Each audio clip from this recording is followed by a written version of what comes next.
Hello dears, നമുക്കിന്ന് വേറൊരു ക്വസ്റ്റ്യനുമായിട്ട് video മുന്നോട്ട് കൊണ്ടുപോകാം. നമ്മൾ ഇതുവരെ ബോട്ടണി പോർഷൻസിൽ നിന്നും അതുപോലെ ജെൻഡിക്സിൽ നിന്നൊക്കെയാണല്ലോ നമ്മൾ ഇതുവരെ ക്വസ്റ്റ്യൻസ് ചെയ്തുകൊണ്ടിരുന്നത്.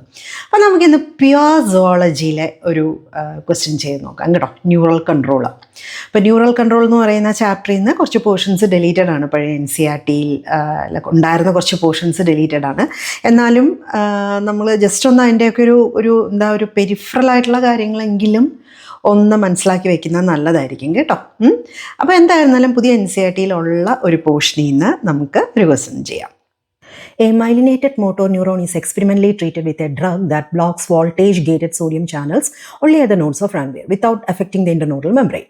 What will be the immediate effect on nerve impulse transmission? So ഈ ക്വസ്റ്റ്യൻ്റെ ഓപ്ഷൻസ് നിങ്ങൾ നന്നായിട്ടൊന്ന് നോക്കുക. നമ്മുടെ NCERTയിൽ ഈ പറയുന്ന മൈലിനേറ്റഡ് മോട്ടോർ ന്യൂറോണും നോഡ്സ് ഓഫ് റാൻവീറും അതുപോലെ ഇത്തരത്തിലുള്ള ന്യൂറോണുകൾ എവിടെയാണ് കാണുന്നത് നോക്കി കൊടുത്തിട്ടുണ്ട്. പക്ഷേ അതിൻ്റെ ഒത്തിരി ഡീറ്റെയിൽസിലേക്ക് പോയിട്ടില്ല. എന്നിരുന്നാൽ പോലും നമുക്ക് നോഡ്സ് ഓഫ് റാൻവീർ എന്നൊക്കെ പറഞ്ഞ് ടെക്സ്റ്റിനകത്ത് മെൻഷൻ ചെയ്തിരിക്കുന്നതുകൊണ്ട് തന്നെ ഈ ക്വസ്റ്റ്യൻ ചെയ്യാനുള്ള ഒരു കോൺസെപ്റ്റ് തീർച്ചയായിട്ടും കിട്ടിയിരിക്കണം. ഇപ്പോൾ മൈലിനേറ്റഡ് ആക്ഷൻ പൊട്ടൻഷ്യൽസ് ശരിക്കും നോഡ്സ് ഓഫ് റാൻവീറിൽ മാത്രമാണ് ജനറേറ്റ് ചെയ്യുന്നത് അല്ലേ?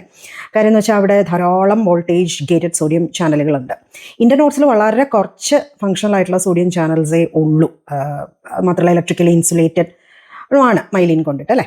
അപ്പോൾ അതുകൊണ്ട് തന്നെ ഈ സോഡിയം ചാനൽസ് നോഡ്സ് ഓഫ് റാൻവീറിലെ ഈ സോഡിയം ചാനൽസ് ബ്ലോക്ക്ഡ് ആയാൽ ഈ ഡീപോളറൈസേഷൻ കറണ്ട് പാസീവായിട്ട് സ്പ്രെഡ് ചെയ്യും ഈ മൈലിൻ്റെ അടിയിലൂടെ. പക്ഷേ അടുത്ത നോഡ് എത്തുമ്പോഴത്തേക്കും അവിടെ പുതിയ ആക്ഷൻ പൊട്ടൻഷ്യൽ ജനറേറ്റ് ചെയ്യാനായിട്ട് സാധിക്കത്തില്ല. കാര്യം സോഡിയം ചാനൽസ് ബ്ലോക്ക്ഡ് ആണ് അല്ലേ? അപ്പോൾ തീർച്ചയായിട്ടും നമുക്ക് NCERTയിൽ കൊടുത്തിരിക്കുന്ന പോയിന്റ്സിൽ നിന്ന് ഇത്രയെങ്കിലും കാര്യങ്ങൾ നമ്മൾ അഡീഷണൽ തീർച്ചയായിട്ടും അറിഞ്ഞിരിക്കണം. ഇതൊരു നല്ലൊരു ക്വസ്റ്റ്യൻ ആണ്. അപ്പോൾ ഇത്തരത്തിലുള്ള ക്വസ്റ്റ്യൻസ് അറ്റൻഡ് ചെയ്യാൻ അത്രയെങ്കിലും ഒക്കെ കാര്യങ്ങൾ അറിഞ്ഞിരിക്കുക. ഓക്കെ, അപ്പോൾ നമുക്ക് പെട്ടെന്ന് ക്വസ്റ്റ്യൻ കാണുമ്പോൾ നമുക്ക് ഭയങ്കര ടഫായിട്ട് തോന്നുമെങ്കിലും ആക്ച്വലി കോൺസെപ്റ്റ് നല്ല ക്ലിയർ ആയ ഒരു കുട്ടിക്ക് ക്വസ്റ്റ്യൻ നല്ല എളുപ്പം തന്നെയാണ്. അതുകൊണ്ടാണ് ടീച്ചർ എപ്പോഴും പറയുന്നത് കോൺസെപ്റ്റ് ക്ലിയർ ആണ് എങ്കിൽ മാത്രം ബയോളജി നല്ല ഈസിയാണ്.